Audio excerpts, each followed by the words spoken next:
and he sat directly behind me. What is up, everybody? RandomRandomMan here. I hope everyone out there is continuing to stay safe and be well during this unpredictable time, as I am here bringing you my review for Halloween Kills. Now, the plot of this slasher film, which begins precisely where the previous film ended, sees Laurie Strode, played by Jamie Lee Curtis, and her family continuing to fend off Michael Myers, this time with the help of the Haddonfield community.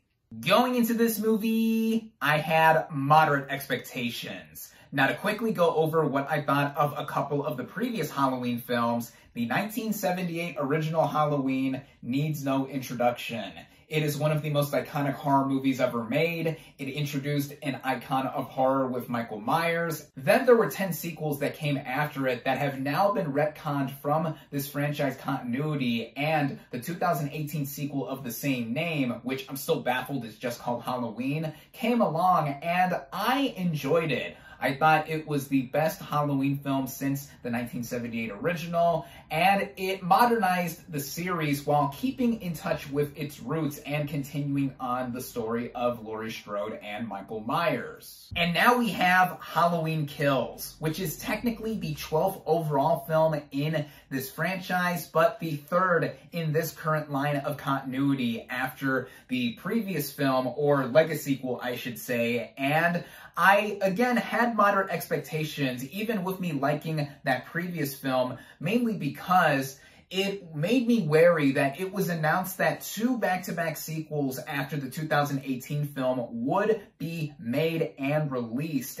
and that had me concerned that there wouldn't be much tension or overall stakes with this movie before the next one. But at the same time, I was optimistic because a lot of the people behind and in front of the camera of the 2018 legacy sequel were on board for this film. And so I went out and was lucky enough to see this film at the first public screening earlier tonight at 7 p.m. Starting out with the cast and their performances, we have Jamie Lee Curtis as Laurie Strode. Now, like the first Halloween film, and the franchise of itself for that matter, she needs no introduction.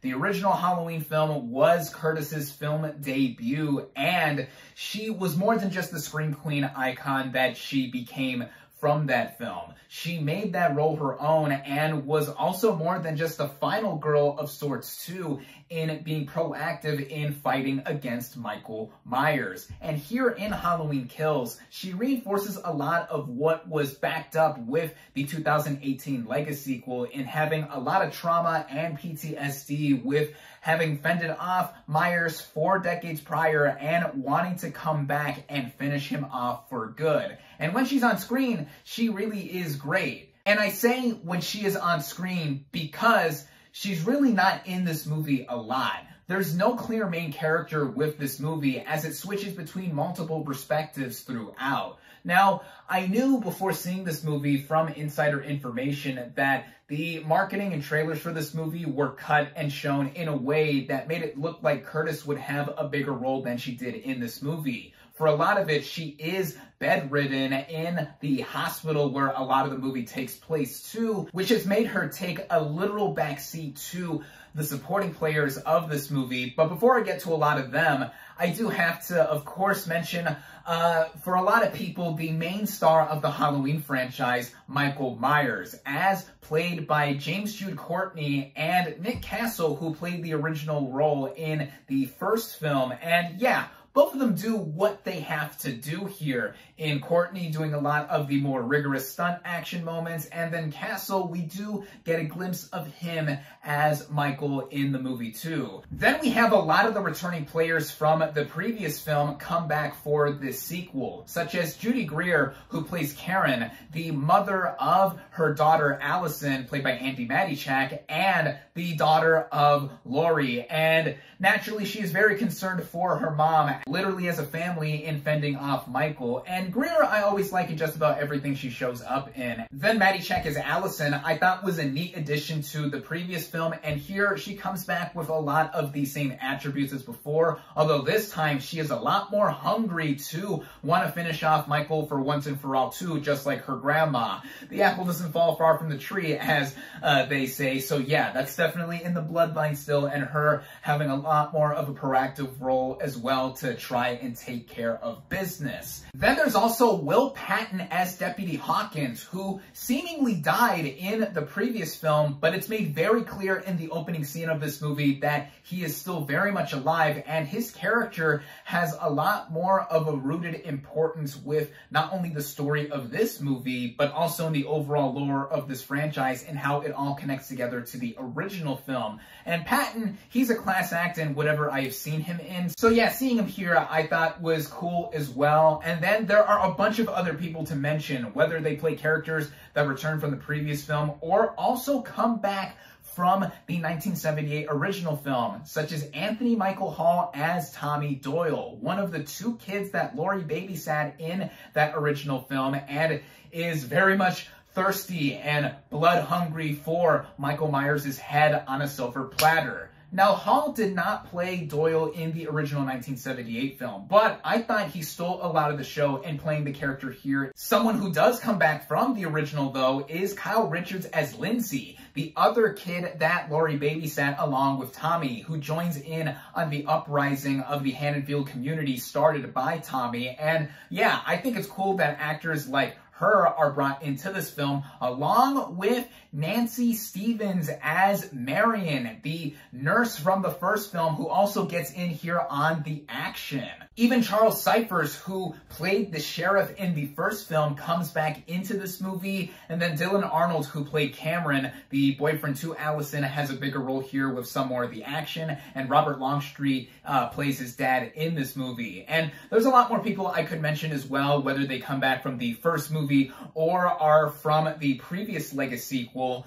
There's a lot to it, but I think that the main players here that do give standout performances are all the actresses that play the Strodes and Anthony Michael Hall. The writing of this film sees two of the screenwriters of the previous Legacy sequel come back to pen the script for this film.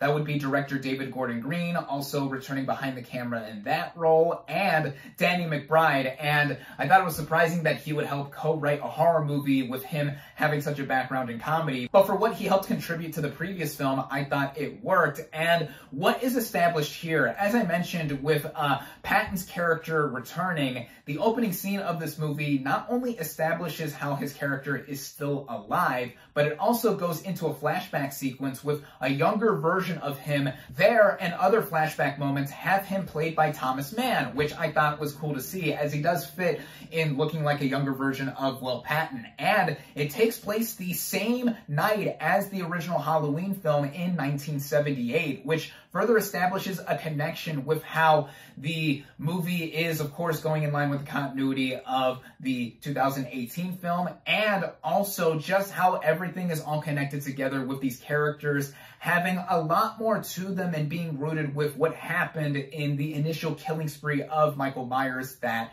fateful night. And I think that was a good thing, and further going on about how, yeah, it's the 1978 film and the 2018 Legacy sequel in connection with this one that are mainly in line. Also, with a special appearance by a certain character I don't want to give away. However, I think this approach in how the movie was written also kind of has it shoot itself in the foot, or stab itself in the foot if you want to make a slasher reference, as with the reliance of that, there's a lot of explanation and exposition in trying to fill in the blanks of what we didn't see in between the first film and the previous film. It did make some sense to where it helps break up the pacing and overall flow of the movie in between what we saw of Michael Myers continuing on his murder spree with this film taking place the same night as the previous film. And yeah, of course, it's also established that Michael Myers ain't dead, so there's that as well. And in connection to what we see of the further murders from Michael Myers, it delivers a lot of what horror fans have come to expect and will likely be satisfied here. This movie has a high body count, even for a Halloween movie, boasting brutal butcherings all across it with some creative and no less gruesome ways that a lot of Myers victims have met their fateful ends. And with that too, it does bring up another issue I have with the movie, in that a lot of the sequences in that aforementioned structure of how we get some exposition and some smaller moments with some characters, and then we see Michael Myers murdering in between, that's basically what this movie amounts to. It brought in a lot of the fears that I hope that this movie wouldn't do with its narrative, and an apt comparison I would make with another movie is that this film feels a lot like Fantastic Beasts: The Crimes of Grindelwald, to where it is a sequel to a movie that has established a lot and we know is going to continue on in establishing more later, with how, yeah, more is obviously coming. In the case of Fantastic Beasts, it being in the wizarding world and taking place before the Harry Potter films, yeah, we know more is coming. But with Halloween Kills, we know Halloween Ends is slated to come out next year after both movies were obviously delayed, and that made the next movie be pushed off even more. So yeah, and with what Fantastic Beasts did, it made the movie feel a lot like filler in between, and that is what Halloween Kills comes off as well in many areas. And for those of you wondering, if I wasn't such a big fan of Crimes of Grindelwald, why do I own it on Blu-ray? Well, it was $4 on Black Friday last year at Target, and now I own all the Wizarding World movies, so shh. But yeah, that is where this movie amounted to from how I interpreted it, because of how it just was tedious with how we saw murder after murder after murder, and then also it bordered on comedy at times to where it was intentional and unintentional to how funny this movie is. Intentional with, of course, those moments in horror movies where characters are either self-aware or acknowledging, I'm not doing that, or other kind of actions and sayings, but then unintentionally funny too, because it felt like the logic of this movie was off, even by horror movie standards. Like, come on, we can't just have stupid characters for the sake of having stupid characters just because it's a horror movie. We also have to believe that this is a film to where we have to care about people, whether they are having a big role or not.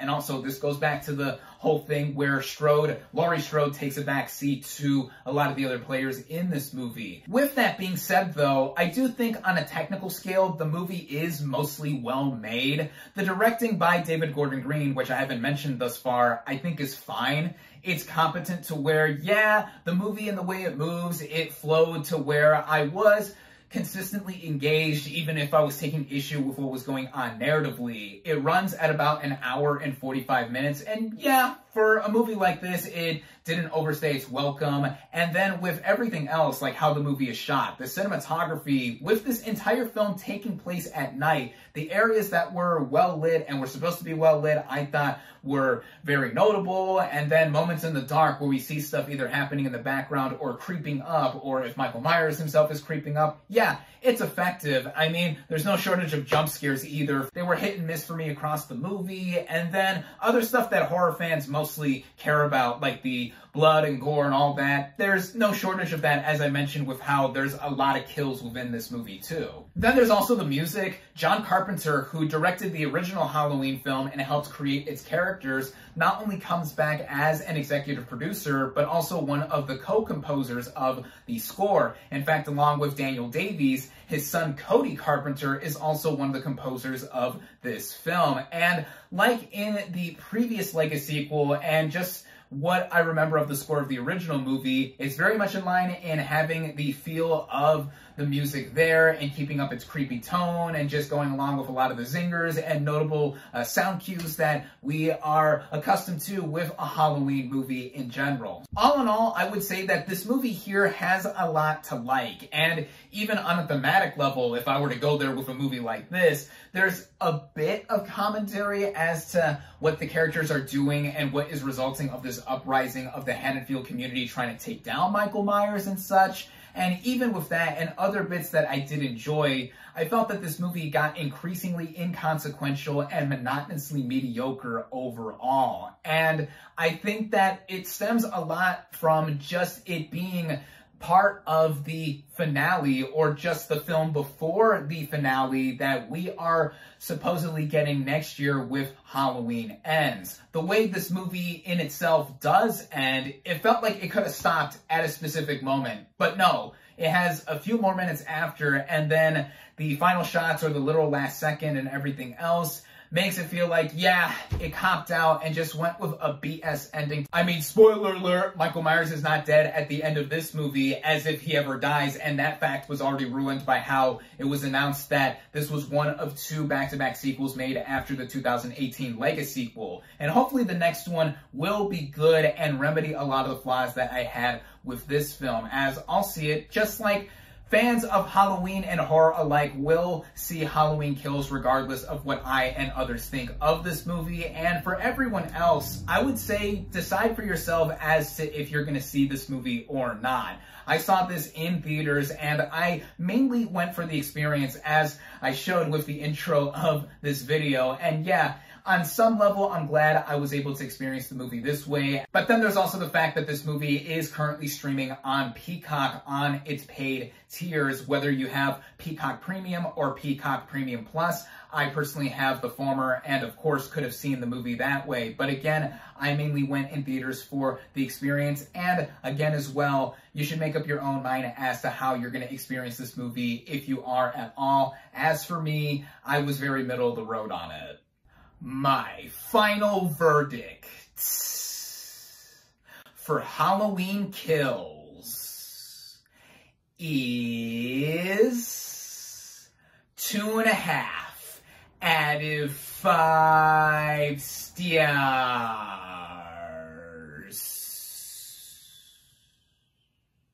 Thank you all, as always, for watching. Be sure to like this video, comment on what you thought of Halloween Kills, social media links in the description, subscribe to my channel for more, and I'll catch you on the next movie review.